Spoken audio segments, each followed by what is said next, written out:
باہر آئے ایس اپنے والد کی خواہش اور حکم کے مطابق شکار کا گوشت تیار کر کے خدمت میں حاضر ہوا۔ والد گرامی نے پوچھا، بیٹا یہ کیا ہے؟ ایس نے جواب دیا، ابا جی یہ کھانا ہے جس کی آپ نے خواہش کی تھی۔ فرمایا، کیا ابھی تھوڑی دیر پہلے تو کھانا لے کر نہیں آیا تھا اور میں نے اسے کھایا اور تمہارے لیے دعا کی؟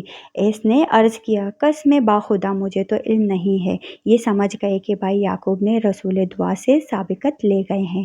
ایس کو بڑا غصہ آیا اور والد گرامی کے وصال کے بعد بھائی کو قتل کرنے کی دھمکی دی، اور اس نے اپنے والد سے اس وقت مخصوص دعا کے علاوہ اور دعا کرنے کی درخواست کی۔ حضرت اسحاق علیہ السلام نے ان کے لیے دعا کی کہ اے اللہ، ایس کی اولاد کے لیے عمدہ زمین اور پھلوں اور رزق کی فراہمی عطا فرما۔ ماں نے جب بیٹے ایس کی ارادوں کا بھانپ لیا کہ وہ اپنے بھائی یعقوب کے قتل کے در پر ہے تو بیٹے یعقوب علیہ السلام کو حکم دیا، ایس کا غصہ ٹھنڈا ہونے تک سرزمین حران میں اپنے ماموں لابان کے پاس چلے جائے، ماموں زاد بہن سے شادی بھی کر لے۔ اپنے شوہر حضرت اسحاق علیہ السلام کو کہا، آپ بھی اسے اجازت دے دیں، اسے وصیت کر دیں اور اس کے لیے دعا بھی فرما دیں۔ حضرت اسحاق علیہ السلام نے اپنے بیٹے کو دعا دیتے ہوئے روانہ فرمایا اور کہا، اللہ نگہبان ہو تمہارا۔ حضرت یعقوب علیہ السلام والدین کی دعائیں ساتھ لے کر دن کے آخری حصے میں حران کی طرف چل پڑے۔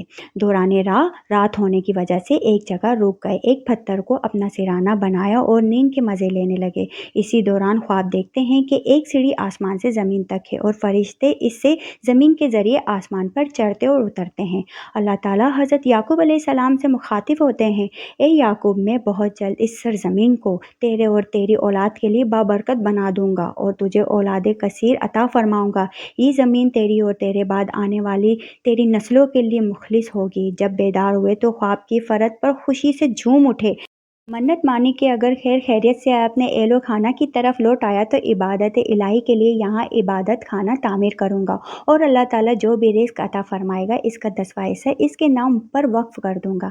جس پتھر کو سرہانہ بنایا تھا اس پر تیل لگا کر نشان زدہ کر دیا تاکہ اس کی پہچان ہو اور شناخت باقی رہ جائے۔ اس کا نام بیت العلم مقرر کرایا۔ یہ وہی جگہ ہے جہاں اب بیت المقدس ہے۔ یعقوب علیہ السلام اپنے ماموں کے یہاں حران آئے اور اس کی 2 بیٹیاں تھیں، بڑی کا نام لیا اور چھوٹی کا نام راحیل تھا۔ چھوٹی زیادہ خوبصورت تھی۔ یعقوب نے اپنے ماموں سے چھوٹی کا رشتہ مانگا تو اس نے شرط پر رشتہ قبول کیا کہ آپ 7 سال تک بکریاں چرائیں۔ یعقوب علیہ السلام نے یہ شرط منظور کر دی۔ جب 7 سال کی مدت پوری ہو گئی تو لابان نے کھانا تیار کیا اور لوگوں کو اکٹھا کیا اور لیا کے ساتھ آپ کا نکاح کر کے رات کو آپ کے یہاں بھیج دیا۔ وہ کمزور نظر والی اور بدصورت تھی۔ صبح ہوئی تو یعقوب کو پتہ چلا کہ میرے پاس آنے والی ماموں کی بیٹی لیا ہے، تو انہوں نے ماموں سے کہا، آپ نے مجھ سے دھوکہ کیا ہے، آپ نے میرے ساتھ راحیل کی نسبت کی تھی۔ ماموں نے جواب دیا کہ میرا یہ دستور نہیں ہے کہ ہم بڑی سے پہلے چھوٹی کا نکاح کر دیں۔ اگر آپ اس کی بہن چاہتے ہیں تو مزید سال تک کام کریں، میں راحیل کی شادی آپ سے کر دوں گا۔ جب 7 سال کا مزید کام کرتے ہوئے گزر گئے تو ماموں نے پہلی بیٹی کے ساتھ راحیل کو بھی ان کے یہاں داخل کر دونوں بہنوں کا اکٹھا نکاح کرنا ان کی شریعت مباح میں جائز تھا۔ حضرت یعقوب علیہ السلام کے ماموں لابان نے اپنی دونوں بیٹیوں کو ایک ایک لونڈی دی۔ جو لیا کی لونڈی تھی ان کا نام زلفی تھا اور جو راحیل کی تھی ان کا نام بنی تھا، اور اللہ تعالیٰ نے لیا کے حسن و خوبصورتی کی کمی اس طرح پوری کی کہ اسے اولاد عنایت کی۔ اس کے بدن سے سب سے پہلے حضرت یعقوب علیہ السلام کی اولاد میں سے روبیل پیدا ہوا، پھر شامون، پھر لاوی، پھر یہودا پیدا ہوئے۔ اس طرح کی صورتحال راحیل کی حیرت آئی کہ اسے حمل نہیں ہو رہا تھا تو اس نے اپنی بانتی بنی حضرت یعقوب علیہ السلام کو ہدیہ کر دی۔ یعقوب علیہ السلام اس کے پاس آئے تو وہ حاملہ ہو گئی، تو اس کے یہاں بھی بچہ پیدا ہوا، اس نے اس کا نام دان رکھا۔ اب لیا نے یہ صورتحال دیکھ کر اپنی باندی زلفی یعقوب علیہ السلام کو ہدیہ کر دی، تو اس سے 2 لڑکے پیدا ہوئے۔ جب لیا حاملہ ہوئی تو اس سے 5واں بچہ پیدا ہوا، اس کا نام اساخیر رکھا۔ جب اس نے 6واں بچہ پیدا کیا تو اس کا نام زابولون رکھا۔ پھر اس کے بدن سے لڑکی پیدا ہوئی، پھر اس کا نام دینا رکھا۔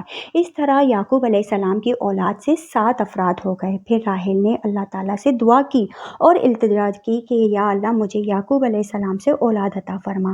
اللہ تعالیٰ نے اس کی دعا قبول عطا فرمائی۔ اس نے ایک عظیم و شریف اور خوبصورت بچہ جنم دیا جس کا نام اس نے یوسف رکھا۔ یوسف علیہ السلام کی زندگی کے بارے میں ہم اگلی ویڈیو میں سب کچھ بیان کریں گے۔